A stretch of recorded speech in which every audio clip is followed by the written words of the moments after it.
want to do a quick introduction before you started going through the materials to give you a bit of a sense of what you're getting into here. So this is my version of American history. It's Rubenstein's version.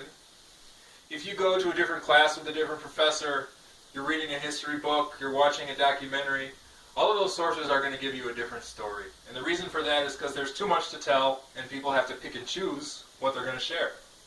So the way that I pick and choose is I like things that are going to help you understand the society we live in today.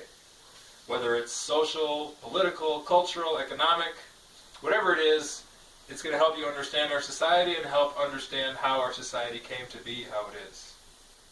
Another thing I like to put into my narrative are things that are going to help you understand the overall history that we're studying. So things you learned earlier in the semester are going to help you understand things that are happening later on. For example, you can't study the American Civil War without understanding the history of slavery in America. That's a pretty broad example, but you get the idea. It's a couple of textbooks to help with these materials. You have a primary source textbook and a secondary source book.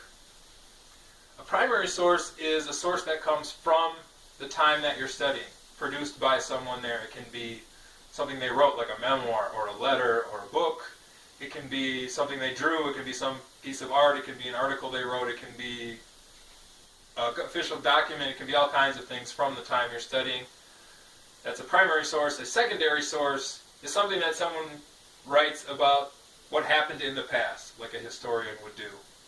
So this is your secondary source textbook called Of the People. Make sure you get volume 1 for the first part of American history.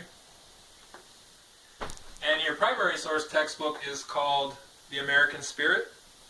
And there are a lot of different examples of different kinds of primary sources in here.